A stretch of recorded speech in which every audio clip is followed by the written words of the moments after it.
Well, hello children. It is time for Open the Book from the Churchdown team, but today you've just got me reading a story. So let's open the book and read the story about a widow from Zarephath. Funny name that. Elijah was a man of God, and he often spoke against the bad things that the king of Israel, Ahab, and his wicked wife, Queen Jezebel, did. Not surprisingly, King Ahab and Queen Jezebel got very angry with Elijah. So angry that they wanted to kill him. So Elijah had to run away from his homeland and into enemy territory, where he thought nobody would look for him. The land was dry. It had not rained for a long time. There was no water to drink and nothing to water the crops. God had a plan to take care of Elijah. Go to a city called Zarephath, God told Elijah. A woman there will feed you. So Elijah went off to Zarephath, and when he arrived, he saw a woman near the city gates. She was all alone, gathering sticks. She looked tired and thin. Elijah was also hot and tired after his travels. He said, "Please, could you fetch me some water?" She looked at Elijah and she felt sorry for him.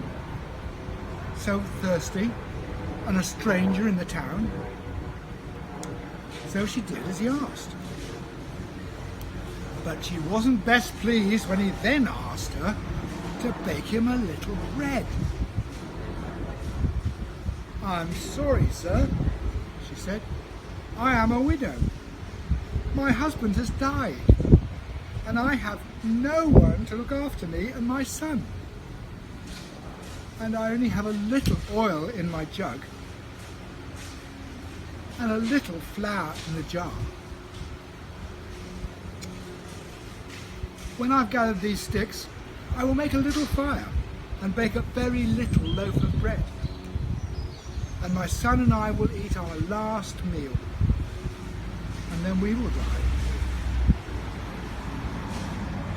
Now it was Elijah's turn to feel sorry for the suffering of this woman and her son. Surprisingly, he said, "Bake me a little loaf first. Then bake one for yourself and your son. The God whom I serve promises there will always be oil in your jug and flour in that jar until the rains return."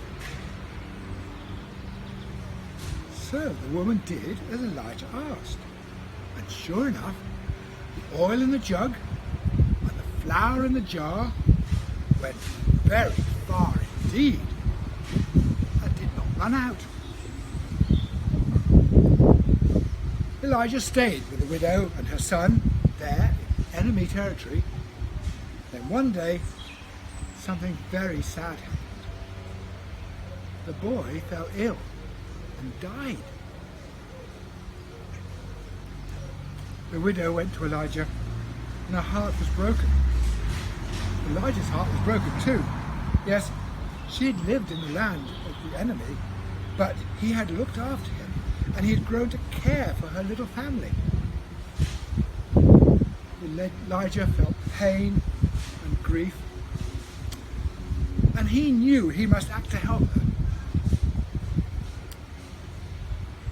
"Take me to your son." She took him upstairs to the boy in a little loft where he usually slept, and she left him there.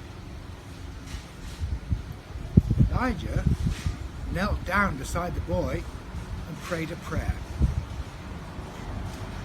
"Oh Lord, please show your compassion to this woman who has sheltered me. Let this boy live again."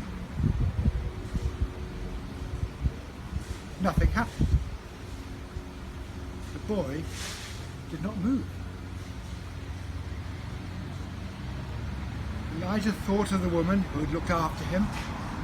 He heard her cry downstairs, and he felt compassion for her. So he prayed again, an even deeper and more heartfelt prayer. "Oh Lord, let this boy live again." But again, nothing happened. The boy did not move. At this point, it would have been easy for Elijah to give up. After all, he'd tried his best. But then he thought of the mother, of her poverty, and how she would be all alone without her son. And even though she was not of his tribe, his heart ached for her. So he stretched out his arms again and prayed with everything in him. "Oh Lord, let this boy live." God heard Elijah's prayer. God felt compassion on the woman too, and the boy began to breathe. Elijah called out to his mother, "Look, your son is alive." She ran up the stairs, over to the boy, and then she looked at Elijah. "Now I know it. I know it for sure. You are God's servant, and what he says through you is true." Well, what an exciting story. We can be the one in need and have to ask somebody for something. We can ask God for something. And we can pray too. Sometimes it doesn't happen immediately, but God hears. God does answer our prayers. Thank you.